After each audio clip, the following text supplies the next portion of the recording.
सीमांचल क्यों पीछे है? सारा जब फंड होता है गवर्नमेंट का तो सारा फंड गंगा के उस पार क्यों रह जाता है, इस पार क्यों नहीं आ पाता है? कहाँ दिक्कत होती है? तो कैसे विकास हो सकता है, कैसे डेवलपमेंट हो सकता है?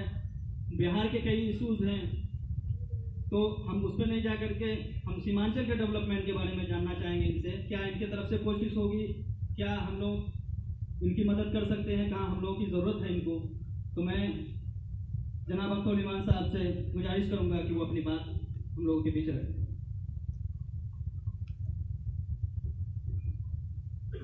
सीमांचल प्रगतिशील मोर्चा की जानिब से मुनक़िद आज के इस जलसे इस्तक़बालिया के सदर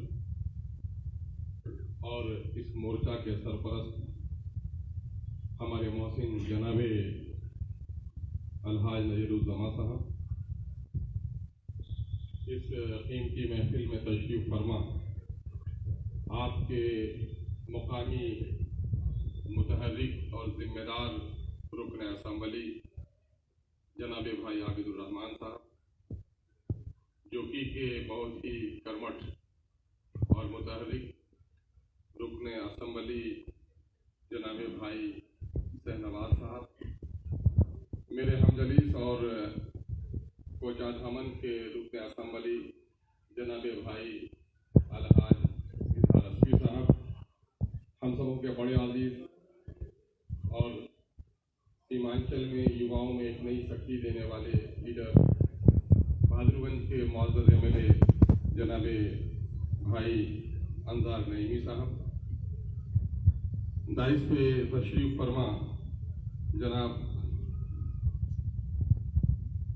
शैलेंद्र सरन साहब, जनाब प्रोफेसर इरफान साहब, एडवोकेट जनाब तहा साहब, मिसाली वस्ताद जनाब मास्टर मोहसिन साहब, सत्येंद्र सरन साहब, श्री सत्येंद्र सरन साहब, जनाब एडवोकेट राहुल मिश्रा साहब, जनाब मौलाना खालिद सैफुल्ला साहब, भाई जनाब रजी अहमद साहब, मौलाना मुसव्विर साहब, आदरणीय दीपक दास जी, अजीजी सिफ्तैन साहब, जनाब एडवोकेट आदिल हसन साहब, शाहजहां साहब, पार्टी के हमारे यहाँ के खादिम जनाब भाई राशिद साहब, वो अजीज़ी हाफिज जसीमुद्दीन साहब, और MIM के बड़े मुतहर्रिक लीडर जनाब एडवोकेट आदिल हसन साहब, और इस महफिल की निज़ामत कर रहे सीमांचल में नौजवानों में बेदारी की तहरीक पैदा करने वाला नौजवान अजीज़ी जनाब जाहिद अनवर साहब, यहाँ पर मौजूद इस शहर के मुअज़्ज़ज़ अहबाब, मीडिया के अच्छे साथियों, मुख्तलिफ तंजीम के ज़िम्मेदारों, मैं सबसे पहले जिम्मेदारी समझता हूँ कि सीमांचल प्रगतिशील मोर्चा के तमाम तर अहबाब का शुक्रिया अदा करूँ इस ज़रा नवाजी के लिए कि इस बिगड़े हुए दौर में भी सियासी लोगों का दानिश्वरों के जरिए से इस्तक़बाल किया जाता है। मैं अररिया के लोगों की मुंह भराई के तौर पर नहीं बल्कि इजहार तशक्कुर के तौर पर यह बात कहना चाहता हूँ कि इस गए गुजरे और बिगड़े हुए सियासी माहौल में कुछ तो कदरें बाकी हैं और वो आपके शहर को यह सरमाया नसीब है। इस वक्त सीमांचल में खुसूसी तौर पर 4 अजला उमूमी तौर पर आप इसे सहरसा, मधुबनी, मधेपुरा, सुपौल को भी जोड़ सकते हैं, लेकिन खुसूसी तौर पर इन 4 अजला का शुमार सफ़े अव्वली में होता है अररिया, पूर्णिया, कटिहार और किशनगंज का। इस वक्त भाई आबिदुर रहमान साहब या शहनवाज साहब, मैं आपको यकीन दिला रहा हूँ कि ये जो महफिल है जहाँ ये चंद दर्जन नफूस हैं, मैं इसको चंद लाख पर ज़्यादा भारी समझता हूँ, चंद लाख पर भी भारी समझता हूँ, क्योंकि ये वो लोग हैं जो अररिया का दिल और दिमाग है। जो दिल धड़कता है, जो दिमाग सोचता है, वही तकदीर बदलता है, वो तस्वीर बदलता है। जिस दिल की धड़कनें थम जाए, जिस दिमाग में सोचने की कुव्वत बंद हो जाए, तो फिर वो जिस्म किसी काम का नहीं रहता, बल्कि बेरूह जिस्म होता है। इस वक्त बड़ा अलमिया है कि हमारे दानिश्वरों ने सियासी बस्तियों से किनारा कसी कर। एक साहब का बड़ा मशहूर कौल है कि समाज चोर, उचक्के और शराबियों से नहीं बिगड़ता। समाज का बुद्धिजीवी, समाज का दानिश्वर तबका जब किनारा कस हो जाता है तो समाज बिगड़ जाता है। अररिया शायद संभला हुआ इसलिए है कि अररिया के दानिश्वरों की जमात ने अब तक सियासत को संभाला दिया है। और इस वक्त रस्मी तौर पर महफिल इस्तकबालिया का स्वागत समारोह का इनेकाद तो होता है, लेकिन कुछ रस्मी सी बातें, कुछ सॉल और चादर और कुछ गुलदस्ते, गुलपोशियां और कहीं दावत का एहतमाम हो जाता है। उसके पीछे कुछ जाती अगराज और मकासिद होते हैं। किसी को अपनी सड़क बनवानी होती है और किसी को अपने मदरसे की मजलिस आमला की तस्दीक का मामला है, किसी को अपने बेटे की बहाली का मसला है तो किसी को ठेकेदारी का मसला है। लेकिन अल्हम्दुलिल्लाह सरजमीन अररिया ने अपने जाती मकसद के लिए नहीं बल्कि सीमांचल के इज्तिमाई मकासद के हुसूल के लिए इस महफिल का इनेकाद किया। और ये सियासत की जिम्मेदारी भी है कि हम इनफरादी और व्यक्तिगत समस्याओं के समाधान का इसको जरिया न बनाए, बल्कि समाज का, समूह का, क्षेत्र का और देश के समस्याओं के निदान के लिए हम सार्थक प्रयास का एक हथियार इसे बनाए। अफसोस है इस बात को मुझे कह लेने दीजिए कि इस वक्त जिस बाढ़ को आप प्राकृतिक आपदा, कुदरती आफत के तौर पर समझते हैं, मैं समझता हूं कि इससे एक बड़ी आफत आई है और वो इस मुल्क में है राजनीतिक अभिशाप। क्योंकि इस मुल्क में राजनीति में जो बिगाड़ आया है, उस बिगाड़ ने तमाम तर मसाइल को हल किया है।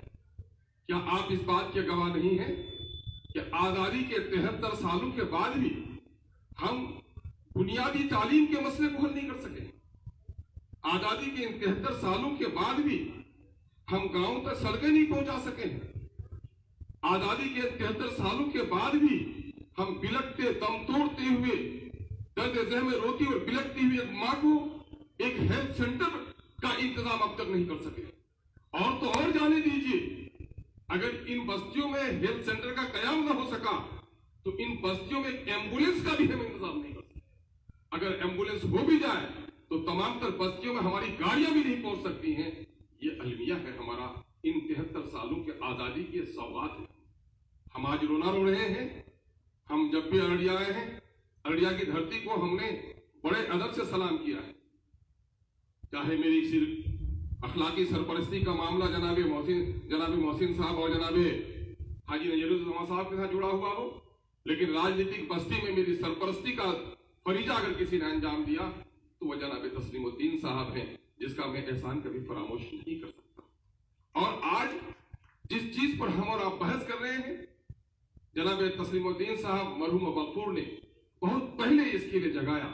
जनाब सरन साहब ने या गुप्ता जी ने, दीपक साहब ने कहा कि जनाब तस्लीमुद्दीन साहब ने जिस जमाने में क्रांति मोर्चा की तहरीक चलाई और सीमांचल के शब्द का उद्बोधन कर किया उसने, उस जमाने से सीमांचल के लोगों में अपने साथ हो रही नाइंसाफियों का, क्योंकि मुझे मरहूम के साथ सफर करने का बड़ा मौका मिला, सोते और जागते भी, उठते और बैठते भी, महफिल में भी और तन्हाई में भी अगर उसके लब पे कोई फिक्रमंदी की बात होती थी तो वो सीमांचल के इन्हीं हालात पर उनका तस्करा होता। और मानंदा बेसिन के प्रोग्राम को आगे बढ़ाने के सिलसिले में मैं 2005 में एमएलए बनकर गया था।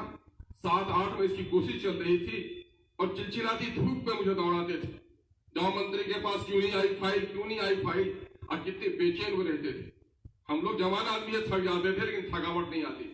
लेकिन हुआ क्या, उन्होंने मरकज से तस्लीम करके भिजवा भी दिया, लेकिन बिहार सरकार की बदनीयती के नतीजे में आज एक भूला हुआ सपना हो गया है कि महानंदा बेसिन का मामला कहां अटक गया।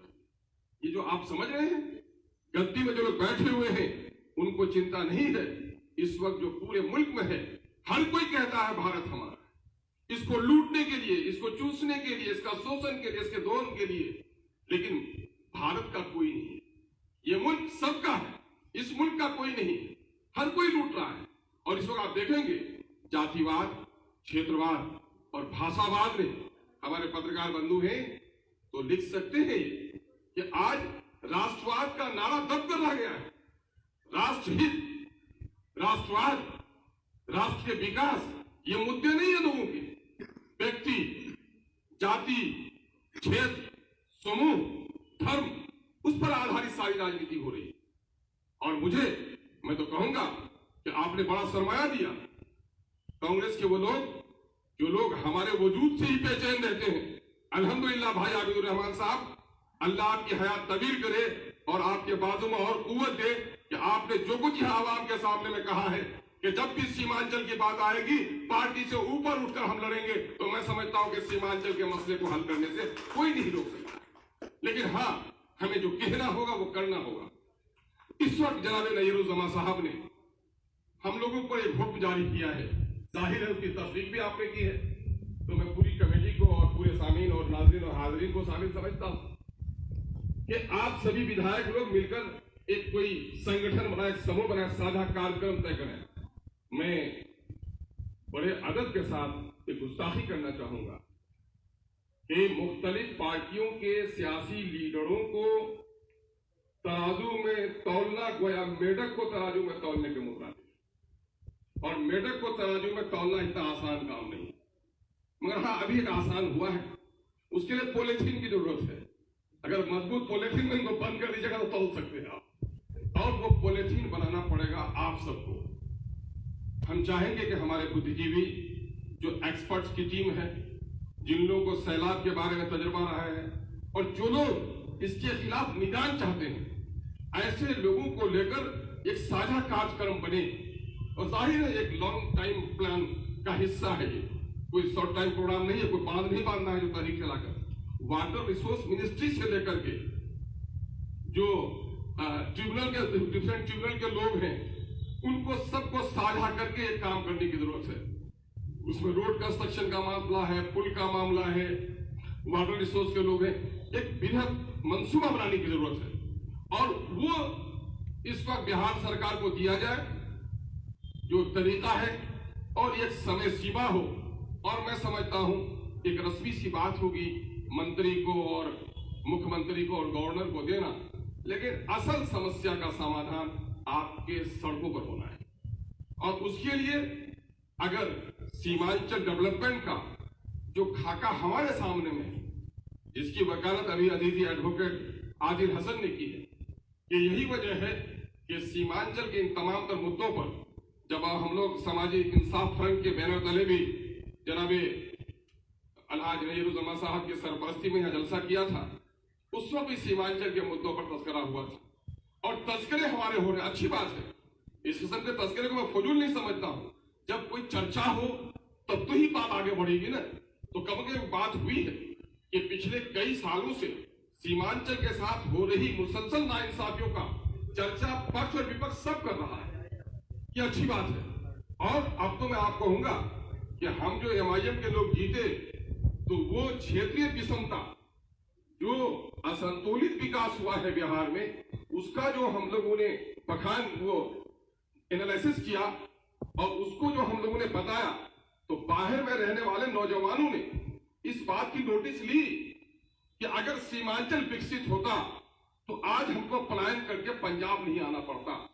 मां मरती है गांव में, बेटा कंधा नहीं दे सकता, बीवी मरती है, शौहर कंधा नहीं दे सकता। ऐसे हालात में हमें, तो ये हमारे कम अज कम अनपढ़ पलायन वाले मजदूरों के समझ में बात आ गई है। हम चाहते हैं कि हमारे यहाँ के बुद्धिजीवी, पढ़े लिखे लोग, राजनीतिक और समाजी क्षेत्र से सरोकार रखने वाले लोग मिलकर बैठे। कम अज कम इन 4 डिस्ट्रिक्ट का सुपौल और सहरसा आपसे आगे बढ़ चुका है, ये बात आपको जानने की जरूरत है। इस मधेपुरा की तालीमी हैसियत बहुत कमजोर थी, उन्होंने कुछ प्रयास किए और प्रयास को सार्थक समर्थन मिला। क्योंकि इस वक्त दिल्ली और पटने में जो लोग बैठे हुए हैं, उसके दरमियान में लोग खटकते हैं। लोग कहते हैं माइनॉरिटी के मेजोरिटी का इलाका सीमांचल। मैं समझता हूं बेवकूफों को पता नहीं है, अररिया, पूर्णिया, कटिहार, किशनगंज की आबादी 1 करोड़ 10 लाख के तकरीबन। अरे एक डिस्ट्रिक्ट है जहां मेजोरिटी की आबादी है वो सिर्फ किशनगंज छोटा सा डिस्ट्रिक्ट 70% आबादी है माइनॉरिटी की। आप आ जाइए अररिया 40% माइनॉरिटी की आबादी है। आप चलिए पूर्णिया 36% आबादी है। आप चलिए कटिहार 40% आबादी है। तो माइनॉरिटी के मेजोरिटी का इलाका कैसे हुआ? एक हवा क्रिएट कर दिया है। इसकी वजह से जो नॉन माइनॉरिटी हमारे हैं, जो पिछड़े हैं, जो दलित हैं, उनका भी विनाश हो रहा है। इसलिए जो परसेप्शन है कि अररिया पूर्णिया कटिहार एकदम बिल्कुल माइनॉरिटी का इलाका है, ये बेईमान लोग इसकी वजह से हमारे दलित और पिछड़ों का भी विकास होने नहीं दे रहे हैं और हमारे साथ गेहूं के साथ बेचारा खून भी पिस रहा है। इसलिए तमाम तर अलग अलग वर्गों के लोगों को एक समूह बनाया जाए, एक एक्शन कमेटी हो और एक कोई प्लान बने और उसके लिए हम लोगों को हुक्म दिया जाए कि तुम सब आओ, झंडा समेट कर आओ। सबसे पहले चूंकि मुझे और नेता को तो के साथ इफ एंड बट हो सकता है, चूंकि सब लोग आबिद भाई की तरह नहीं है कि अपने नेतृत्व के पूछे बगैर भी ये ऐलान कर दें। आप देखेंगे उसमें बेशतर लोग ऐसे हैं जो लोग बात आपसे करेंगे लेकिन टकटकी बांध कर अपने नेता की तरफ देखेंगे कि सीमांचल के लिए बोलने की इजाजत है कि नहीं है, तो वो जल्दी बोल नहीं पाएंगे। आप ये हालात बनाइए कि पार्टियां तुम कह रहे गले में 3-3 टिकट बांध देंगी। अगर जनता ने वोट नहीं दिया तो किसी के अगले की मजाल नहीं है कि तुम्हें जिता सकता है। इसलिए जो जनता की हित की बात करेगा, जनता की प्रतिनिधित्व वही करेगा। ये नारा आपके दरमियान से उठना चाहिए। एमआईएम जिनका एजेंडा ही है आर्टिकल 371, आर्टिकल 371 इसी के लिए है कि इन 73 सालों से जो नाइंसाफी हुई, हम सीमावर्ती हैं, सैलाब से हम परेशान हैं और हम सारा जो क्राइटेरिया है उसका हम पूरा करते हैं। आज अगर कच्छ का क्षेत्र हो, हैदराबाद जोन हो, जो कर्नाटका का या जो यहीं पर आसाम के इलाके में देख लीजिए, वेस्ट बंगाल में देख लीजिए, जो स्पेशल डेवलपमेंट जोन उसने बनाए हैं वो आहर्ता पूरे तौर पर सीमांचल पूरा करता है। हम यूनिवर्सिटी का ऐलान सुनकर खुश हो जाते हैं, हम यूनिवर्सिटी का ऐलान सुनकर खुश नहीं होना चाहते हैं। दवाखाने में दवा रहे और मेरी दौड़ती माँ के मुंह में दवा न डाली जाए तो ऐसे दवाखानों को बंद कर देना चाहिए। हम यूनिवर्सिटी का नाम नहीं सुनना चाहते हैं, हम अपने कॉलेजों में टीचर देखना चाहते हैं। हम वजीर तालीम को गुलदस्ता पेश नहीं करना चाहते हैं जब तक हमारे स्कूलों में टीचर। आप जायजा ले लीजिए, जितने भी मिडिल स्कूल को अपग्रेड किया गया है उसमें प्राइमरी स्कूल का टीचर है और वो क्लास 10 के बच्चों को सर्टिफिकेट देता है। क्या ये इंसाफ है? कॉलेज आज से पीछे, आज दौर हम बेसिक एजुकेशन की बात कर रहे हैं और आज जमाना एक्सीलेंसी का है।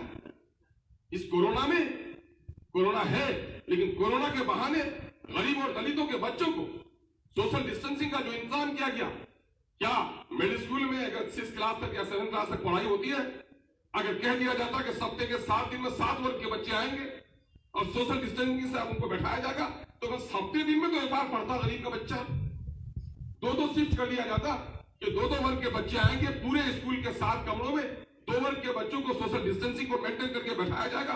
कुछ तो गरीब के बच्चे पढ़ पाते, अमीरों के बच्चे ऑनलाइन पढ़ रहे हैं। कोचिंग सेंटर से सारा वो सेमेस्टर्स का एग्जाम भी दे रहे हैं इंस्टीट्यूट के लड़के, और गरीबों के बच्चे जो 1 साल तक स्कूलों से निकल गए। आप समझ रहे हैं ये मनोवादी विचारधारा का वो प्रारूप है कि गरीबों के, अनपढ़ों के राजनीतिक प्रोग्राम हो जाएंगे। बंगाल के इलेक्शन के लिए मारामारी हो रही है, वहां भीड़ जमा होती है तो कोरोना नहीं फैलता और बच्चों के मरने की सजा नहीं है। अभी मुंगेर से बात सामने में आई है, अभी कोई वो तहकीक का मसला है, लेकिन आप देखेंगे जो डेथ रेट है वो बच्चों का नहीं है। लेकिन बच्चों की तालीम क्यों बंद रही, या फिर बच्चों के तालीम के वैकल्पिक व्यवस्था क्यों नहीं की गई? क्या जो बच्चे स्कूल में भीड़ नहीं लगाए, क्या बाजारों में भीड़ नहीं लगा, क्या गलियों में वो खेलते रहे बच्चे समूह में, क्या भीड़ नहीं हुआ वहां पर?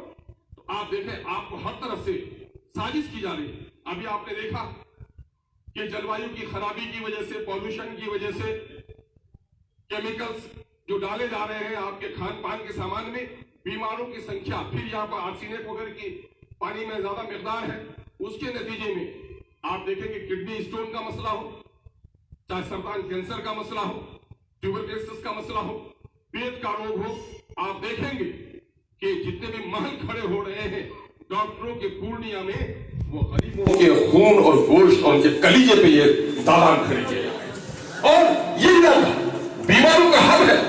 और जब बीमारों का हब यहां रहा तो क्या जो एम्स का ब्रांच आया पटने में, पीएमसीएच पटने में, नालंदा मेडिकल कॉलेज पटने में, आईएमएस मेडिकल कॉलेज पटने में, और एम्स का भी ब्रांच आया तो पटने के अतराफ में 100 किलोमीटर की दूरी में उसकी रेडियस आप देख लीजिए। आनंद में सरकारी मेडिकल कॉलेज, मुजफ्फरपुर में भी मेडिकल कॉलेज, गया में भी मेडिकल कॉलेज, और हम वहां से 400 किलोमीटर की दूरी पर हमारे पास कोई मेडिकल कॉलेज नहीं। डॉक्टर की आबादी की बात करें, कल मैं था दिशा की बैठक में, जो निगरानी समिति की बैठक होती है पूर्णिया में, मैं आपको बताऊं, मैंने कहा सीएससी के कितने डॉक्टर हैं आपके, तो पता लगा कि एमबीबीएस डॉक्टर 200 है, स्पेशलिस्ट कितने हैं 33 है। मैंने कहा कि 233 को भागा कीजिए 35 लाख, क्योंकि पूर्णिया की आबादी 35 लाख है डॉक्टर, और मैं जिस क्षेत्र से आता हूं उस क्षेत्र की आबादी 5.5 लाख है अमोल की। जब भागा किया तो पता चला कि उस एतबार से मेरे अमोल में 30 डॉक्टर होने चाहिए, और जानते हैं कितने हैं? 10 डॉक्टर हैं, वो भी 70 दिन में वो नहीं। ये नाइंसाफी, जो क्षेत्र प्रभावित है आपसे वहां अतिरिक्त डॉक्टर की पोस्टिंग होनी चाहिए, लेकिन देखेंगे एम्स का दूसरा ब्रांच आया, लॉबी हो रही है। आपका एमएलए का क्या मामला होता है? आपका एमएलए जीते हैं कैसे वो 2 साल तक, और जीतेंगे कैसे फिर 3 साल तक, और नतीजा ये होता है कि वो रूठे को मनाने में लग जाता है। शादी में नहीं गए तो इलेक्शन खराब हो गया, क्रिकेट में नहीं गए तो इलेक्शन खराब हो गया, जलसे में नहीं गए तो आहो बदुआ लग जाएगी, आप अगर वहां इस्तेलाम में नहीं गए तो वहां अभिशाप लग जाएगा। नतीजा ये होता है वो बेचारा इसीलिए तुमको कर रहा जाता। रात को कुछ अखबार वाले मुझसे पूछ रहे थे, तो मैंने कहा कि यही है हमारे लोकतंत्र की एक बड़ी कमजोरी, यही है कि वोटर्स को अब तक जागरूक नहीं किया गया कि जनप्रतिनिधियों से कौन सा काम लेना है। जब जनप्रतिनिधि की जरूरत आज के दिन में है, ईमानदार पट्टे में सोने के लिए नहीं, अगर काम करना चाहे सड़क, पुल, पुलिया, स्कूल, हॉस्पिटल, और ये जो विषमता है रही है आपकी, इसको दूर करने के लिए तो मुंशी के तौर पर जाकर वहां पर मंत्रालय और सेक्रेटरी में पैरवी करने की जरूरत है। लेकिन आपको हम तो उसी को सर्टिफिकेट देते हैं कि बेटी को ब्याह भी देते हैं कुछ लोग, और ससुराल जाने भी नहीं देना चाहते हैं, बोलते विधायक बड़ा अच्छा। अरे साहब, हयात मौत कहां नहीं बेचारा, पट्टा उट्टा नहीं आता है, हमेशा समाज से जुड़ा हुआ है। ये अगर आपका विचार होगा तो आपके समाज को फायदा नहीं मिल पाएगा। आपको तय करना होगा, अगर कमेटी के दिनों में, अगर वो सेशन के दिनों में अगर जलसे में आता है तो उसे कहो कि अपना फर्ज अदा करो, नवाफिल का एहतमाम करो, पहले फर्ज अदा करो, तुम्हारा काम असेंबली में है, तुम यहाँ क्या करता है? वो क्रिकेट के मैदान में तुमसे कहो तुमको यहाँ खेलने के लिए नहीं, तुमको असेंबली में भेजे, असेंबली में जाओ, और असेंबली में क्या किए हो हिसाब लेके जनता के बाद जन अदालत होनी चाहिए हर एक विधानसभा में, कि इस विधानसभा में 25 दिन का जो विधानसभा हुआ उसमें कितने मुद्दे आपने उठाए, उन मुद्दों का क्या हल हुआ। अगर नहीं हल हुआ तो उस पार्टी से पूछिए, उस पार्टी ने उसको क्या जिम्मेदारी रखी। अभी आपको सुनकर अफसोस होगा कि अमोल पैसा में 2016 से लेकर अब तक जो बाढ़ पीड़ित हैं, बाढ़ पीड़ितों को अब तक कोई सरकारी आपदा नियमावली के मुताबिक कोई रकम नहीं मिल पाई, क्योंकि जो मामला सब जगह का है, स्पेशली में वही के लिए, चूंकि अररिया का भी है, अररिया का भी हो तो उस पर तवज्जो देने की जरूरत है। मैं जिस क्षेत्र से नुमाइंदगी कर रहा हूं, लगभग 700 से 800 लोग विस्थापित परिवार जिनका मकान नदी में चला गया। आपदा नियमावली जो केंद्र और राज्य की है उसमें यह है कि झोपड़ी के लिए 4000, कच्चे मकान के लिए भी रकम है, पक्के मकान अगर वो हो गया 1 लाख से ज्यादा है, गोहाल घर के लिए भी है, बकरी मरे तो 3000, गाय बह जाए तो 30,000। लेकिन अफसोस कि मुख्यमंत्री जी हमारे कहते हैं, और ये नैतिक शब्द भी है कि साहब सरकारी राजकोष पर सबसे पहला हक आपदा पीड़ितों का है। कथन शब्द कितना सुंदर है, लेकिन क्या मुख्यमंत्री को पता है कि 2016 से जो बाढ़ प्रभावित है उनको आज तक आपदा नियमावली के अनुसार कोई राहत नहीं दी गई। और नतीजा हुआ कल मैंने वहां मुझे उठाई और डीएम ने संज्ञान लिया कि मैं इसको जल्द ही दिलवा दूंगा। ये लापरवाही है आपदा पीड़ितों के साथ, मजलूमों के साथ। ये और ये देखेंगे आप, जो भी देखेंगे, अभी लगभग 3 लाख करोड़ से ज्यादा का बजट होगा बिहार में। 2008 में हम लोग गए थे, 2005 में चुन के गए तो 25,000 करोड़ बजट था, और 3 लाख करोड़ बजट बन रहा है अभी। तो बजट साइज तो बढ़ रहा है, इस बजट साइज से किनका क्या हो रहा है? आप बताइए कि अररिया में चंद कच्ची सड़कों को पक्की बनाने के अलावा, हॉस्पिटल के घर को बनाने के अलावा डॉक्टर आ सका, स्कूल की बिल्डिंग बनने के अलावा टीचर अच्छे आ सके, तो अब क्या हो रहा है? इसलिए मैं समझता हूं कि हमारी जो समस्या है, चाहे एजुकेशन का हो, चाहे हेल्थ का हो, और बड़ा मामला करप्शन का है। अभी म्यूटेशन में 5 से 25 हजार रुपए कलेक्शन किया जा रहा है। एक कर्मचारी 5-5 कर्मचारी बाहर करके रखा है।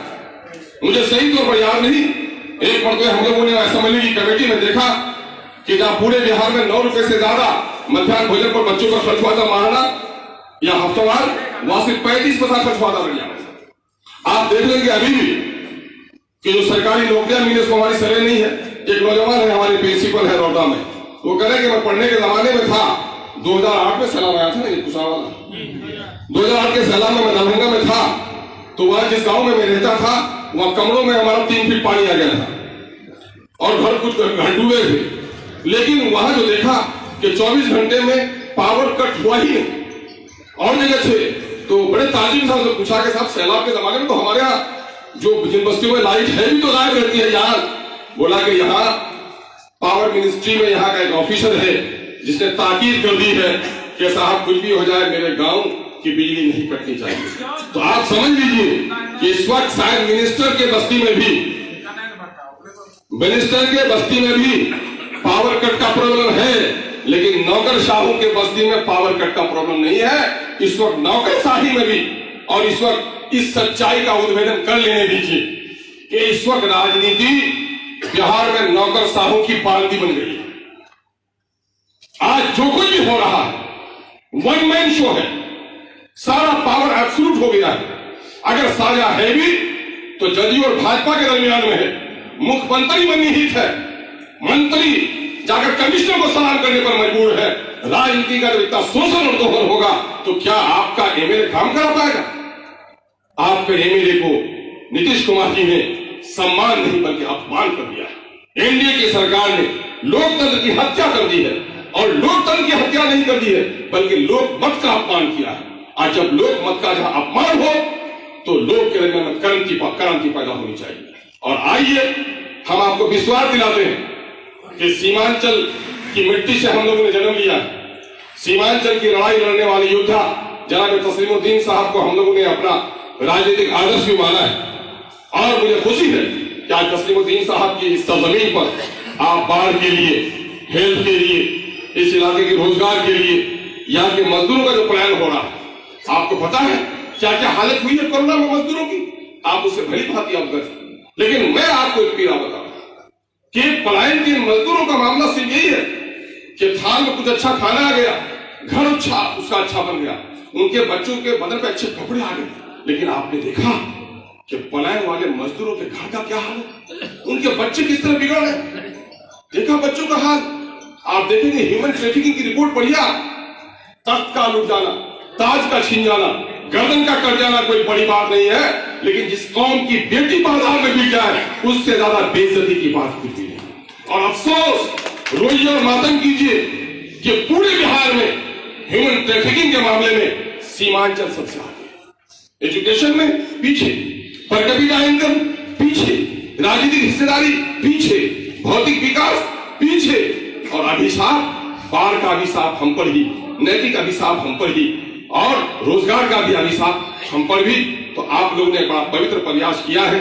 हम आपके इस पाकीज़ा और मुस्तहसन इरादों को सलाम करते हैं और आपसे गुजारिश करते हैं कि आप हमें इमाम मत बनाइए, आप हमें मुक्तदी बनाइए। कुछ कुछ चीजें होती हैं, ड्राइवर आगे भी बैठता है और कभी कभी कश्तियों को आपने बैठा होगा तो मल्लाह पीछे रहता है। तो आप मल्लाहगिरी का काम कीजिए। सीमांचल कश्ती की मानिंद है, अगड़ा हो या पिछड़ा, हिंदू हो या मुस्लिम, सब इसमें मुसाफिर हैं। ये कश्ती डगमगा रही है तो सबके लिए डगमगा रही है। इस कश्ती को अच्छे और मजबूत मल्लाह की जरूरत है और ये मल्लाहगिरी का काम आप बखूबी कर सकते हैं। पतवार हमें भी दीजिए, हम आपका साथ देंगे। लेकिन आप अगर ये उम्मीद करते हैं कि सारे पार्टी के लोग बैठे और वो साझा कार्यक्रम तय करेंगे तो आज के जो राजनीतिक हालात हैं, तो मैं तो अपनी पार्टी की तरफ से आपको यकीन दिलाता हूं कि झंडा समेट लूंगा, आप कहिए आगे बैठो तो आगे बैठूंगा, पीछे बैठो तो पीछे बैठूंगा। ये कहो कि जहां पर सब लोग धरना में बैठेंगे वहां झाड़ू लगाओगे तो 5 एमआईएम का खादिम झाड़ू लगाना आपकी तब्दील का है, सब चीजें। हम आपको यकीन और विश्वास दिलाते हैं कि आप साझा कार्यक्रम तय कीजिए और संघर्ष ही समाधान है। आप देख रहे हैं पंजाब और हरियाणा में आपसे बहुत बेहतर है। आपको याद होगा सरन साहब, हमारे बुजुर्ग लोग हैं, यही पंजाब की सरजमीन थी, मिस्त्री ही आकर उसका काम करता था गैरेज में। वो लंबा पंजाबी, सर पे वो पगड़ी, बदन पे वो पंजाबी कुर्ता और डीजल और मोबिल के दाग से पूरा रंगा हुआ। क्या था? गुरबत थी, तभी तो पंजाब को छोड़े हुए था। और आज सीमांचल का हर एक घर का बेटा जाकर पंजाब के हर एक घर में आज मजदूरी कर रहा है। वो क्यों जगे? गेहूं की कीमत कम हुई तो ट्रेन की पटरियां उठा दी पंजाबियों ने, और हमने सेहत पसंदी समझा है। और अक्सर तस्लीमुद्दीन साहब कहते थे, बड़ा मशहूर जुमला है, मांगोगे तो भीख मिलेगी, लड़ोगे तो हक मिलेगा। तो हमको अब लड़ने के लिए तैयार हो जाना चाहिए। आज शायद 45वां 44वां दिन है, हम श्रद्धांजलि अर्पित करते हैं किसान समस्याओं को लेकर लड़ने वाले उन लोगों के लिए। आपको मैं बताऊं, 2006 में जब हम लोग सदन में थे और जब यहाँ मार्केटिंग यार्ड का जो वो था, मार्केटिंग सिस्टम को जब खत्म किया जा रहा था, राजद में रहने के नतीजे में हम लोगों ने पटल पर तो उसकी मुखालिफत जरूर की थी। जमीन पर कोई लड़ाई हुई और उस वक्त सरकार ने कहा था कि आप परेशान मत होइए, हम उसका बदल पेश करेंगे। कोऑपरेटिव सोसाइटी को हम एम्पावर कर रहे हैं, बैंक के जरिए से आपकी धान की खरीदारी होगी। लेकिन अफसोस कि साहूकारों के हाथों में सारा सिस्टम जा चुका है। जब गरीब किसान धान बेच लेता है तब यहाँ पर खरीदारी शुरू होती है और ये क्विंटल में 700 का नुकसान। आपको सुनकर अफसोस होगा कि अभी हमारे यादव जी ने वो जो बाढ़ के मामले में महेंद्र यादव जी से मुलाकात हुई, उसने कहा कि साहब मक्का की लड़ाई लड़ने की जरूरत है। अब की बार भी जबकि मक्का का रिकॉर्ड प्रोडक्शन हुआ और सुनकर आपको ताज्जुब होगा कि बाहर से मक्का मंगाया गया है, बाहर से, और उसकी लागत आई 1800 रुपए 1900 रुपए। सिर्फ इसलिए यहाँ के गन्ना किसानों का नहीं खरीदा गया चूंकि दलाली करनी थी, और दलाली की रकम लेने के लिए देश के किसानों का शोषण हुआ है। और यही देखकर आज पंजाब और हरियाणा का किसान सड़क पर उतर कर आया है। जब ये खुशहाल किसान, जिनके बेटे ने पुलिस की बड़ी नौकरी को लात मार दी, जिनकी बेटी ने वजारत की कुर्सी को लात मार दी, सीमांचल में भी जब आपका बेटा जन्म ले ले कि अगर सीमांचल की समस्याओं का हल नहीं होगा तो सारे एमएलए सामूहिक तौर पर हम डिजाइन करेंगे, एमआईएम का हल का जो पहले आइए हम अपनी पार्टी की जानिब से हम सिर्फ जोश और जज्बे की बात नहीं करते। मुझे लोग कहते हैं कि अफसर इमान तुम अच्छा बोल लेते हो। मैंने कहा नहीं, मैं अच्छा नहीं बोलता। किसी भी बस्ती में जाओ, गीत और संगीत हो तो सुनोगे या ना सुनोगे, लेकिन अगर रोने की आवाज किसी झोपड़ी से आए तो जरूर कान खड़ा हो जाता है। अफ्तुलिमाद संगीत नहीं बल्कि किसी मुसीबत ज़दा के रोने की आवाज है। शायद यही वजह है कि आपके दिल को मेरी बात अच्छी लगती है। आइए हम और आप मिलकर इस लड़ाई को आगे बढ़ाएं। आप लोगों ने बड़ी इज्जत बख्शी है, बड़ा हौसला बख्शा है। मैं समझता हूं यह रहनुमाई अगर हमारी हासिल है, बल्कि मैं ये कहूंगा आप उठिए और एक किशनगंज के हमारे बुद्धिजीवियों को जोड़िए। आप उठिए, हमारे अररिया के शहर में रहने वाले बुद्धिजीवियों को जोड़िए। आप उठिए और यहीं से चलिए कटिहार के बुद्धिजीवी को जोड़िए। चारों शहर में रहने वाले लोगों से जोड़ दीजिएगा तो मैं समझता हूं कि हमारी लड़ाई कामयाब हो जाएगी। सड़क पर मजबूती से हम लड़ाई कर सकते हैं। बहुत बहुत शुक्रिया। ईश्वर करे कि सीमांचल प्रगतिशील मोर्चा ने जिस काम का आगाज किया है, सीमांचल को प्रगति के मार्ग पर पहुंचाने में इनका प्रयास सफल भी हो। बहुत बहुत शुक्रिया। अस्सलाम वालेकुम।